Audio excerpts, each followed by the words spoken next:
Spawning up in the top right hand position as the red Zerg player representing Team Acer, none other than Nerchio. And his opponent in the top left, the teal Zerg from VP BenQ, sLivko. Both of these two should be well known within the community. They are both incredibly good players. They've both got great titles under their name.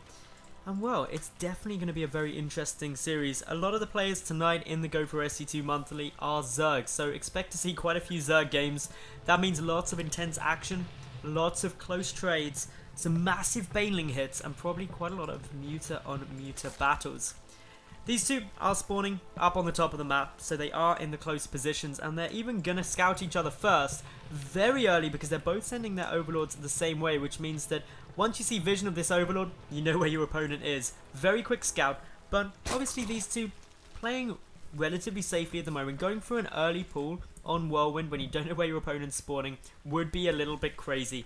So instead, just seeing a nice little bit of droning coming out. It is game 1 of a best of 3, remember, so you do tend to want to flesh out your opponent, see how it's all going. But for the moment, we do have sLivko going for a hatch first, whereas Nerchio opting to go pull into gas, so that could potentially be a nice little bit of pressure coming in. It's a very early gas guys are actually coming down there from the Acer player. Meanwhile, sLivko just playing things pretty standard, going up to 16 drones, probably going to see a spawning pool come down next rather than a gas first. It's a safer build to do, much more common, and indeed, there we go, sLivko chucking that down straight away. So now it's really the ball in Nerchio's court. What is he going to be doing? What kind of fun stuff is he going to be throwing down at us? I really hope we see some interesting early aggression, because that really picks up the pace of the game, which of course always makes things very exciting to see go down. Now, 4 lings are already on their way out for Nerchio. He's still got 2 drones in gas, just creeping up a little bit closer towards that 100 gas mark in order to start up speed. He's also taking an expansion behind this, so this is just a little bit of early pressure. 4 lings gonna be coming out, not too much, just enough to poke with. sLivko sees the gas, knows drones are being pulled, but knows it's relatively early for that speed to get started. Considering sLivko's only at 40 gas himself, he's a little way behind it, but it's not the worst thing in the world. He's got 6 lings coming out defensively, and his natural base is hugely ahead of that of Nerchio's, so that does mean that he'll get quite a good economic spot as long as he keeps it going. Baneling Nest coming down from sLivko too, because he doesn't know just how aggressive Nerchio could be right now. So what he needs to be aware of is that there could be a lot of lings coming in, and therefore playing it safe, getting out a couple of extra Zerglings to defend at the moment, and getting the Baneling Nest ready just in case there's a big Speedling flood on its way. Queen's coming down for sLivko at the moment, so he's got those double injects starting a bit sooner. Obviously, Nerchio though, with his first Queen out a bit quicker, has already got 1 inject through. He's getting down his own Baneling Nest, and everything going pretty much steady as she goes now. But sLivko pulling the second Queen down towards his natural base, clearly anticipating a bit more pressure, which I'm quite interested to see why he thought that, because he's got Overlords placed pretty nicely. There's only a couple of lings out on the field, so maybe it's just the lack of vision going into the natural which is making him a little bit scared. He hasn't even yet scouted to see if there is a natural base coming down, so obviously just playing it safer rather than sorry. But knowing the timing has definitely now gone if there was going to be a lot of speedlings coming. Knowing he's got these defensive banelings, he just goes back to droning and really utilising that extra production because of his natural base being up so much faster. The drone count is currently sitting at 33 to 29. Nerchio dropping down that spine crawler at the front, playing it safe. Both players taking their lares at an incredibly similar time. Both looking to tech up relatively fast. The additional gas is coming fractionally sooner for sLivko compared to Nerchio, but those two both heading up towards fast lair timings, most likely for Mutalisks.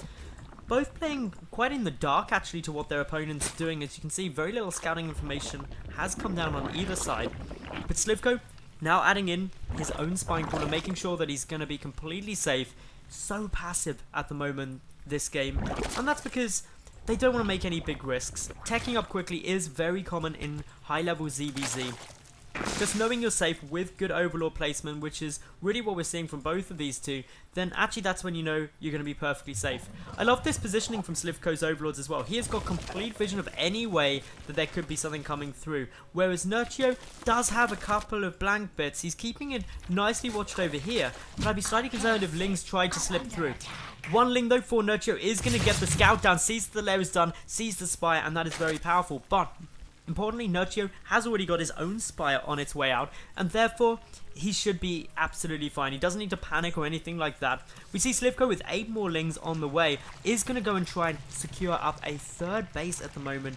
Nerchio has already got his third up, which sLivko doesn't yet know about due to not having an Overlord down to this south position. Potentially he will have seen the drone come through, which may have triggered his own expansion, but with these Lings coming down, he's just getting ready to maybe put on a little bit more pressure. Nerchio having to get out a lot of Zerglings in response to this. As you can see, Nerchio having to make far more than he maybe needs, just anticipating a lot of pressure coming through. So already, this push, which didn't do any damage yet, has already caused the drone count to be a bit lower. But Nerchio getting ready for a bit more aggression. He has got 7 Banelings morphing in, and he's going to be pushing in towards this third base. He wants to try and force that cancel. He's got 28 Zerglings up against just a handful from sLivko at 15. But of course, this is where pressure starts getting very, very intense. Nerchio's Banelings are waddling forward, 9-4. Some good detonations could end this game before we even see Mutalisk. sLivko gets hit by massive Baneling detonations. Suddenly, all those Zerglings from the VP BenQ player have vanished. sLivko attempting to get back up with some Banelings, but Speedlings are in his main.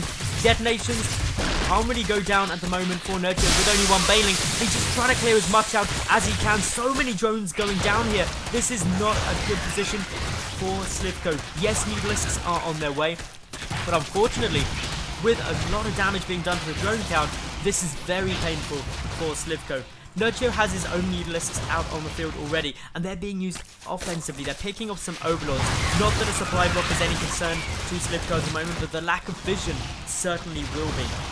So Nerchio seems to be taking a good foothold, and sLivko leaves the game with that. He was only a couple of workers down there, but knowing that the Mutalisk count was so high is what caused all the problems.